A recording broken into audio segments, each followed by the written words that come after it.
número real, por x más b igual a 0. Ahí veo, obviamente, son números reales. Esta ecuación puede tener solución única, o tiene solución única más bien, si a es diferente de 0. Y entonces esa solución única sería despejando x como b negativo sobre a, menos b sobre a. Puede tener infinitas soluciones si a es igual a 0 y también b es igual a 0. Si a es igual a 0 y b es igual a 0, entonces 0 sería idéntico a 0, cualquiera sea el valor de x que entremos acá, ¿no? Y finalmente no tendría solución si a es igual a 0 y b es diferente de 0. Bien. Se observa entonces que el estudio de raíces de una ecuación lineal es demasiado simple. Prácticamente es el despeje de la variable x simplemente, ¿no? Ahora, una ecuación no lineal es cualquier ecuación que no tenga el formato a por x más b. O sea, cualquiera que no sea lineal será entonces no lineal. Por ejemplo, una ecuación cuadrática, una ecuación trigonométrica, etc. Son ejemplos de ecuaciones no lineales en una sola variable. A diferencia de las ecuaciones lineales, las no lineales presentan en general mucha más dificultad en el análisis de sus raíces. Por eso es que tenemos etapas para la solución de este problema, cálculo de raíces de las ecuaciones no lineales. Primero, si se quieren calcular todas las raíces de una ecuación no lineal, que pueden ser muchas, o puede también no tener solución, o puede tener solución única. El primer paso es la acotación de las raíces. ¿En qué consiste la acotación de las raíces? Consiste en determinar un número c sub i y un número c sub s. C sub i sería la cota inferior de las raíces y c sub s sería la cota superior de las raíces. Estos números se los puede calcular construyendo el gráfico de la función y visualizando los extremos, CI, como aquel extremo donde visualizamos nosotros según el gráfico que ya no existirán más raíces. Y el C sub S, el extremo superior, donde se visualiza que tampoco habrá más raíces a la derecha, ¿no? Entonces, de esa manera, la búsqueda de las raíces se restringe a este intervalo de acotación, de CI a CS, ya no a todos los números reales, sino solamente al intervalo de CI a CS. Intervalo abierto. Bien, esa sería la primera parte. Normalmente se consigue esto con un gráfico de la función. Con la herramienta que tenemos ahora, graficar funciones es muy simple. Lo pueden hacer con el MATLAB o con cualquier otro programa que plantea esa posibilidad. Bien, segundo paso. Una vez que sabemos dónde se encuentran todas nuestras raíces, en este caso R1, R2 y R3, piensen que las raíces son las que al reemplazar a X en la expresión de F la vuelven cero, ¿no? Entonces, en el gráfico, las raíces se encuentran en la intersección del gráfico de F con el eje X. R1, R2 y R3 serían nuestras raíces. El siguiente paso es la separación de raíces. En esta etapa deben encontrarse pequeños intervalos para cada una de las raíces que hemos separado anteriormente, de modo que dentro de ese pequeño intervalo exista una única raíz. Entonces, de esa manera la raíz queda aislada o separada del resto en un pequeño subintervalo del intervalo grande de acotación. Entonces, el intervalo de separación de raíces tiene que ser bien pequeño. Lo ideal es que sea lo más pequeño que podamos plantear. Una vez que pero antes de continuar con el siguiente paso, veamos cómo podemos hacer esta separación de las raíces. Para ello, contamos con un importantísimo teorema del cálculo, que es el teorema de Bolzano. Adecuado a nuestro problema, lo que dice Bolzano es lo siguiente. Si G es una función continua en el intervalo de A a B cerrado, sea más bien G una función en el intervalo de A a B cerrado, si G de A por G de B es menor que 0, entonces en el intervalo AB existirá por lo menos una raíz de G de X. G de A por G de B menor que 0 significa que G de A tiene signo diferente a G de B. Entonces aquí puede ser, por ejemplo, que G de A, como está en el gráfico, sea positivo y G de B negativo. O pudiera ser al revés también. Puede suceder que en realidad sea así el gráfico. Y entonces aquí tendríamos G de A negativo y G de B positivo. En cualquier caso, el producto G de A por G de B va a dar menor que 0. Y sabemos con certeza entonces que entre A y B vamos a tener por lo menos una raíz encerrada. Entonces, el teorema lo podemos aplicar nosotros para determinar pequeños subintervalos que contengan a una sola raíz. Otro teorema importante, pero de menor uso, de menor utilidad que el de Bolzano, es el teorema de Rolle, que adecuado a nuestro contexto dice lo siguiente. Tenemos una función g que admite derivada en el intervalo abierto de, aquí sería R1 a B, es de R1 a R2. El intervalo abierto es de R1 a R2, donde R1 y R2 son raíces de G. Son dos raíces de G. Entonces aquí hay que corregirlo cuando imprimen esto, es intervalo abierto de R1 a R2. Y G de R1 es igual a GR2 igual a 0, ¿no? R1 y R2 son raíces. Si G de R1 es igual a GR2 igual a 0, como está indicado acá, entonces en el intervalo abierto de AB habrá un punto C tal que la derivada de G en ese punto C intermedio va a ser igual a 0, o sea, la tangente al gráfico será horizontal. Lo que significa que nuestro gráfico pasará por un máximo o por un mínimo. Puede ser el caso de que no sea un máximo, sino más bien un mínimo. Puede ser que sea así nuestro gráfico, ¿no? Y entonces en el punto C, la tangente horizontal correspondería a un mínimo. Puede ser cualquiera de esas dos situaciones. Y entonces, como sabemos que entre las raíces existirá este número C, cuya derivada es igual a 0, podemos usar esta ecuación nueva.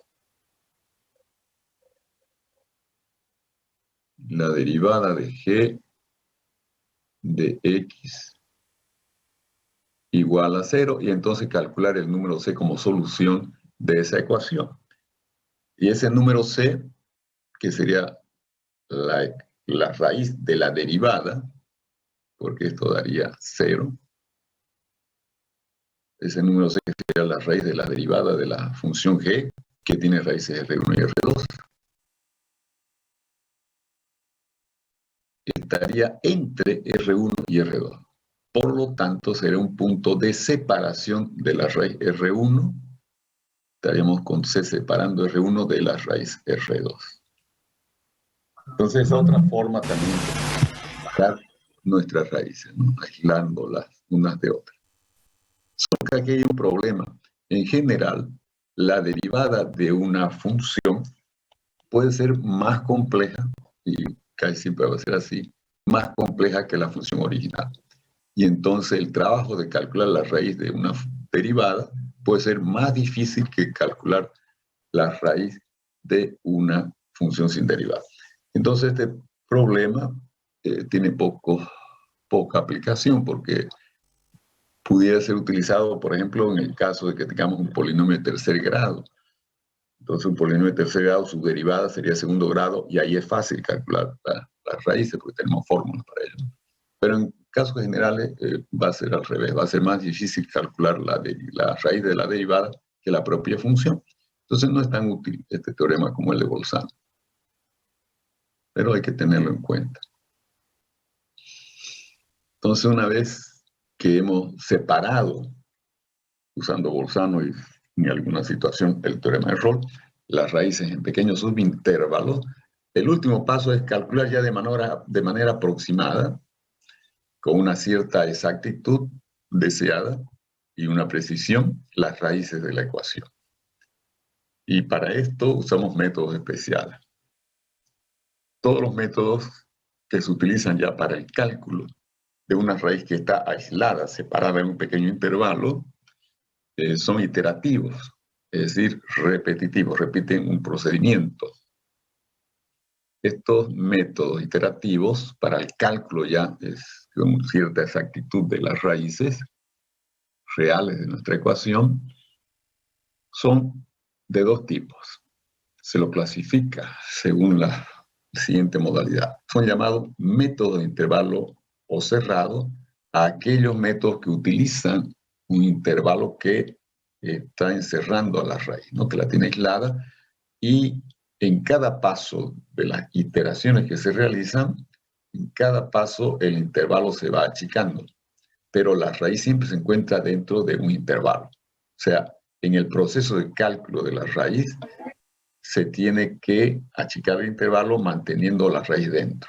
De modo que cuando la diferencia entre un extremo y otro de intervalos sea menor que la tolerancia, ya tendremos cualquiera de los extremos considerados como la raíz calculada dentro de la tolerancia que nos dan, ¿no? Estos métodos son seguros porque como no puede escaparse la raíz, está encerrado en un intervalo en todo el procedimiento, entonces siempre vamos a llegar al cálculo de la raíz, ¿no? Siempre y cuando obviamente nuestra función sea continua en torno de esa raíz. Los otros métodos son llamados métodos abiertos o de punto o puntos inicial o iniciales. Estos métodos abiertos no necesitan un intervalo que encierre a la raíz. Solo se requiere de un punto inicial que esté próximo de la raíz o de unos puntos que estén próximos a la raíz para iniciar el proceso. Bien, los métodos iterativos todos cuentan con una fórmula iterativa, que viene a ser una especie de caja negra, la fórmula iterativa, y los puntos que manejamos en las aproximaciones a la raíz van ingresando por la izquierda, ingresan por la entrada de la fórmula iterativa y lo que sale es la nueva aproximación. Dependiendo del tipo de método, pueden ingresar uno o más valores anteriormente calculados y luego la salida va a ser el nuevo valor que se acerca cada vez más, o por lo menos pretendemos que se acerque cada vez más al valor de la raíz que buscamos, ¿no?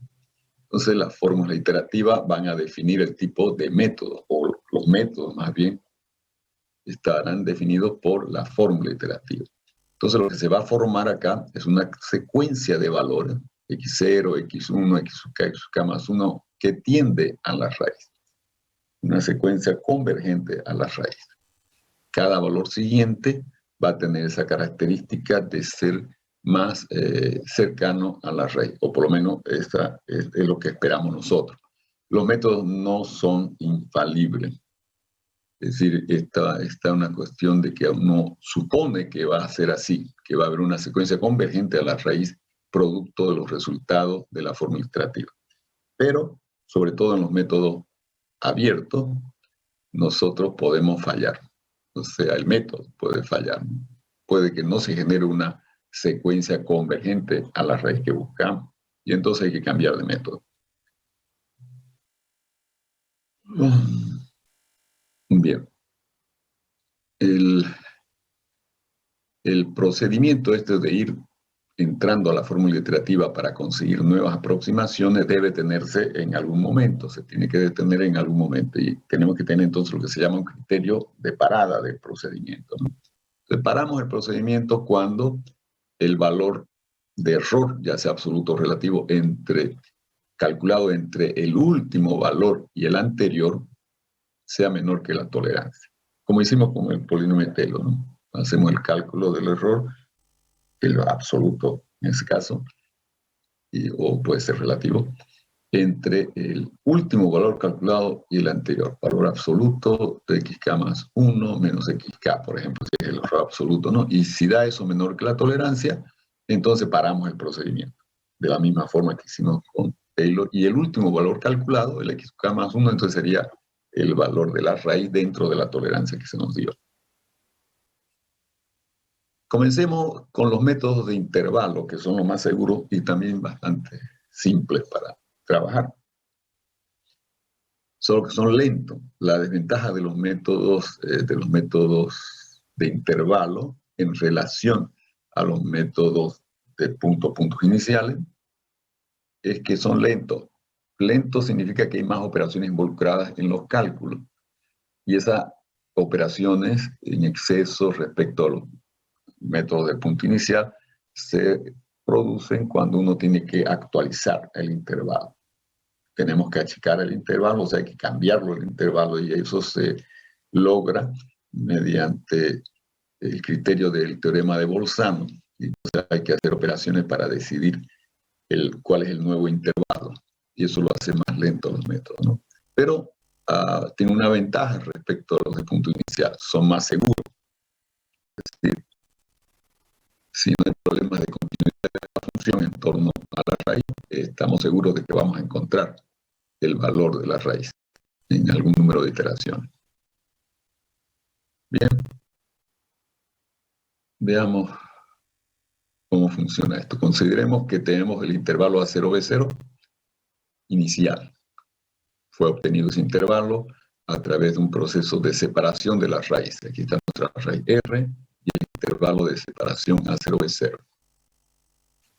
Entonces, el método de la bisección, que es el método primero de intervalo que vamos a ver ahora, el método de la disección va a tomar un punto al medio. La fórmula iterativa entonces va a ser siempre el valor siguiente va a ser igual a el valor del extremo izquierdo del intervalo anterior más el valor del extremo derecho del intervalo anterior sobre 2.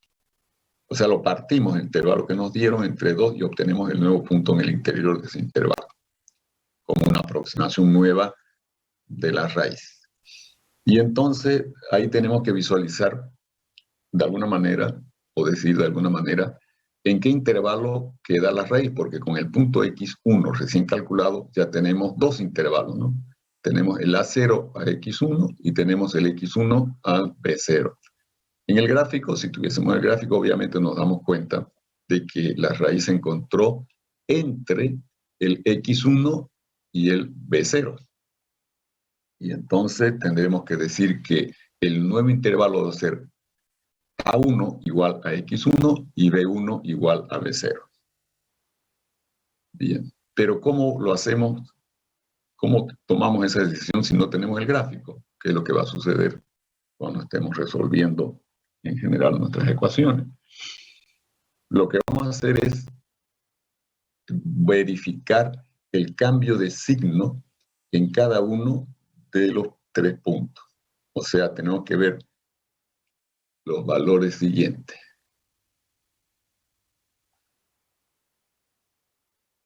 Tenemos que ver acá f de A0. F de A0. Tenemos que calcular f de A0, nos interesa su signo. Luego, f de el punto intermedio x1. F de x1. También solo nos interesa el signo. Y luego, f de el otro extremo del intervalo B0. Bien. Y entonces, si yo veo los signos que me darían para este caso particular, f de A0 es negativo, f de x1 es negativo y f de b0, fíjense, es positivo, ¿no? Y entonces aquí se ve clarísimo con los signos simplemente. La raíz se encontrará entre los valores de x donde f toma cambio de signo, donde f cambia de signo. Entonces el nuevo intervalo va a ser A1, B1, donde A1 se tomaría entonces como X1 y B1 se tomaría como B0 nomás. Que es lo que está acá, ¿no?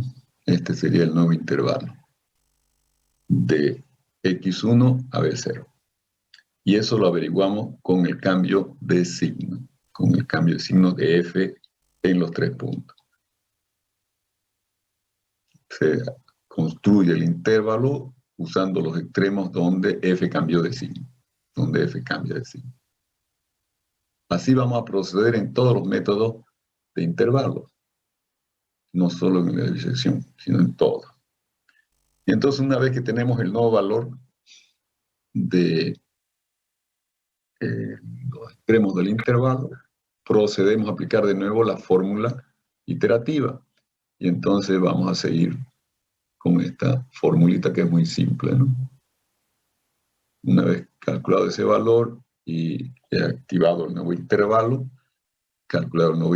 entonces la nueva aproximación, la x segunda, fíjense que no es potencia el número que colocamos arriba, es simplemente el número de iteración, es parte del nombre de la variable. El nuevo valor va a ser el punto al medio del nuevo intervalo, A1, que ya fue actualizado, más B1 sobre 2. Y así continuamos hasta que el error entre el último valor que he calculado y el anterior sea menor que la tolerancia, ¿no? El error cometido entre esos dos intervalos, entre esos dos extremos del intervalo. Bien. En el caso particular de este método, por la simplicidad, fíjense, cada iteración hace que el intervalo se reduzca a la mitad, ¿no? Entonces, si cada iteración hace que el intervalo se reduzca a la mitad, nosotros podemos llegar a esta fórmula. Aquí está explicado, lo pueden leer. El número de iteraciones se calcularía como el número más próximo, entero, natural más bien, que da la expresión logaritmo natural de B0 menos A0 menos el logaritmo de la tolerancia que hemos definido en el intervalo sobre el logaritmo de 2.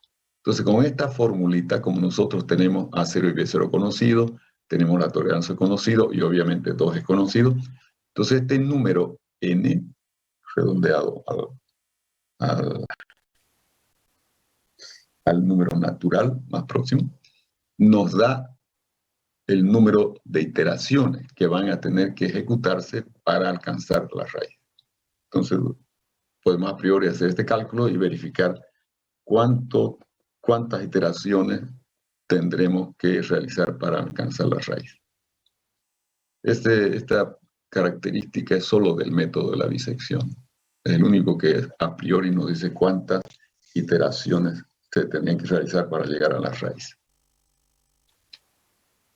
Fíjense acá, tenemos la ecuación x cuadrado menos 2 igual a 0. En realidad es una ecuación cuadrática muy simple de resolver, pero queremos resolverla numéricamente aplicando el método de la disección. Y queremos su raíz específicamente, hablando de aquella que se encuentra en el intervalo de 1 a 2, con esta tolerancia, 10 a la menos 4. Veamos cuántas iteraciones nos da la fórmula. Vamos a escribir aquí el tol es igual a 0.0001.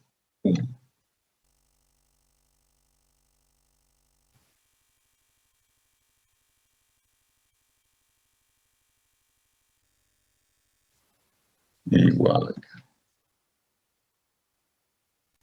Bien, ya tenemos la tolerancia. El A0 es igual a 1. El B0 es igual a 2. Entonces vamos a aplicar nuestra fórmula. Logaritmo de B0 menos A0 menos logaritmo de la tolerancia. Entonces n sería igual a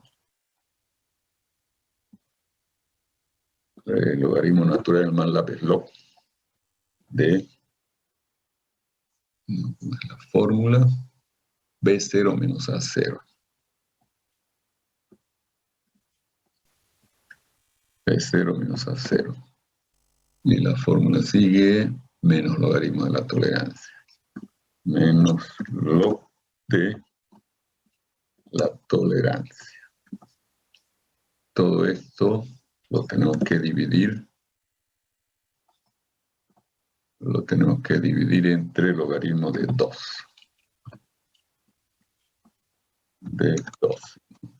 No recuerdo, sí. Esa es la fórmula, ¿no? Veamos cuánto nos da esto. Nos da 13 y algo, entonces va a ser 14. 14 iteraciones las que tendremos que realizar. Se lo redondea al natural mayor. 14 iteraciones, véanlas. Y aquí dio 15. Entonces, la fórmula da con un rango de más o menos una iteración, la precisión de su resultado. Nos dio 14, en realidad son 15 iteraciones. Bien. Entonces, ¿cómo hacemos esto? Fíjense, el intervalo inicial es 1 a 2. Y nosotros sabemos por teorema de Bolzano que hay cambio de signo. Entonces nosotros al ladito de los valores colocamos el signo, menos y más. No necesita ser menos 1, simplemente menos. Porque si yo reemplazo x por 1, 1 menos 2 da menos 1, da negativo, ¿no? Valor negativo en el extremo izquierdo, y en el extremo derecho cuando es 2, 4 menos 2 es 2 positivo, entonces positivo. Estos signos se refieren al valor de la función, que en este caso es x cuadrado menos 2. Esta es la función que estamos trabajando. La función sería esta. F de x igual a x al cuadrado menos 2. X al cuadrado menos 2. Bien, esa es la función. Entonces nosotros aquí con esta función vamos a evaluar los cambios de signo según los valores de x que reemplazamos. Cuando x igual a 1, o sea, el extremo izquierdo da negativo, f negativo, y cuando x igual a 2 da positivo. Entonces obviamente hay una raya ahí adentro y calculamos el primer valor de aproximación. x1 es igual a 1 más 2 sobre 2. Eso es 3 medios, es 1.5 entonces. Entonces aquí tenemos el 1.5, ¿no? No lo hice acá, pero ustedes tienen que hacerlo ahora. Una vez calculado ese valor para decidir si mi raíz se queda entre 1 y 1.5 o si se queda entre 1.5 y 2, necesito conocer el signo de f en 1.5, el nuevo valor calculado. Entonces reemplazo f de 1.5.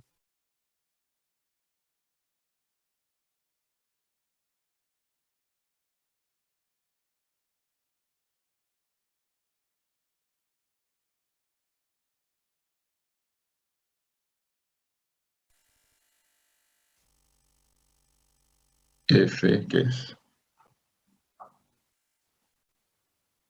x al cuadrado, entonces sería 1.5, 1.5 al cuadrado menos 2. Perdón, 1.5 al cuadrado menos 2. Da 0.25 positivo, ¿no? Entonces nosotros venimos acá y decimos el signo aquí es positivo.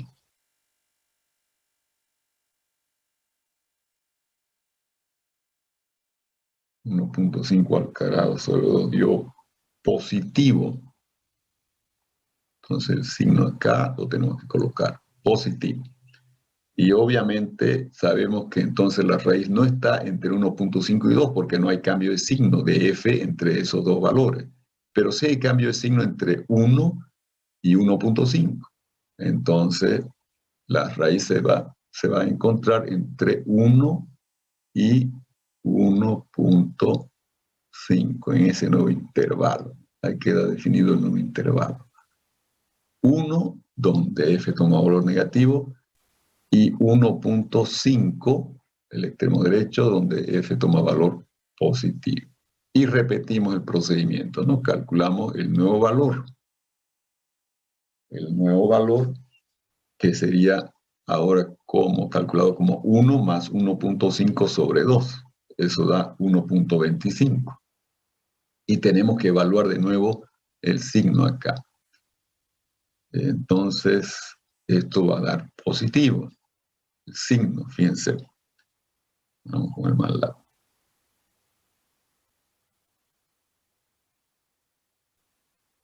Evaluemos. Ahora el intervalo es 1 y 1.5, ¿no? Entonces se da 1 más 1.5 dividido 2. Esa es la fórmula iterativa, ¿no? Y el nuevo valor es 1.25 y vemos el signo. Entonces, 1.25 al cuadrado menos 2. ¿Cuánto da? Negativo. Entonces, veámoslo acá.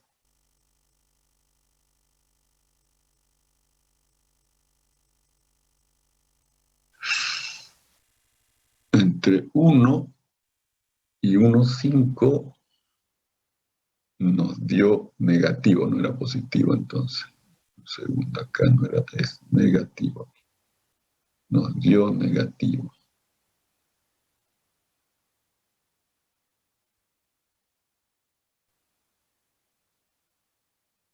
Negativo. Y entonces el cambio de signo se da entre 1.25 y 1.5. Por lo tanto, el menor pasa al lado izquierdo. El nuevo extremo izquierdo ahora es 1.25 y se quedó el 1.5 en la derecha. El nuevo intervalo entonces es de 1.25 a 1.5. Ya sabemos que en 1.25 f es negativo y en 1.5 f es positivo. Y entonces volvemos a aplicar el método. Bien, el resto del tiempo. Una consulta. Dígame. Siempre se va a restar menos 2 a la función que vamos a obtener sumando los intervalos para obtener el signo. Y va a ser Eso depende de la ecuación. Esta es la ecuación, x cuadrado menos 2 igual a 0, ¿no? Ajá. Puede ser, por ejemplo, la ecuación seno de x más x igual a 0. Y entonces f ya va a ser todo esto. Depende de la ecuación, cada problema va a tener su propia f. ¿Ya? No sé si quedó claro. Lo que estamos resolviendo y la ecuación la llamamos f de x igual a 0. Y es lo que queda cuando pasamos todos los términos de la ecuación al lado izquierdo. La expresión que queda en el lado izquierdo es lo que llamamos f de x. F de x. Puedo que yo tenga, por ejemplo, x al cubo igual a seno de x. Esa es una ecuación. Perfecto. Para definir cuál es la f correspondiente a esta ecuación, paso todo al lado izquierdo. Entonces escribo x al cubo menos seno de x igual a 0, ¿no? Porque pasé todo al lado izquierdo, en el lado derecho me quedó el 0. Ahora sí yo sé que, vamos a escribirlo acá, para esa ecuación, f de x va a ser, ¿qué cosa va a ser f de x? X al cubo menos seno de x. X al cubo menos seno de x. Y entonces cada vez que yo voy a evaluar la ecuación en algún valor de x, tendré que reemplazar acá, ¿no? Y será ese valor al cubo menos el seno de ese valor. O sea, f representa la ecuación que estamos resolviendo. La obtenemos como el lado izquierdo igualado a 0 de la ecuación que estamos resolviendo. Eso es f de x. ¿Quedó claro? ¿Todo el mundo entendió bien lo que es f? Bien, entonces continúen el trabajo en lo que queda de tiempo, que nos quedan 3 minutos. Vamos a ver si lo consiguen. Como es rápido esto, capaz que llegan a las iteraciones, que son 15 acá. Disculpe, ingeniero, este PDF, ¿será que lo puede subir a la plataforma? por favor. Está en la plataforma. No, yo he entrado ahorita el primero, está el que era de redondeo. Ah, ya. Y de Taylor también está el que está hecho a pulso, digamos. Ese Ya. no hay. Entonces le Gracias. voy a subir. Pensaba que estaba. Lo voy a Gracias. subir. Ok.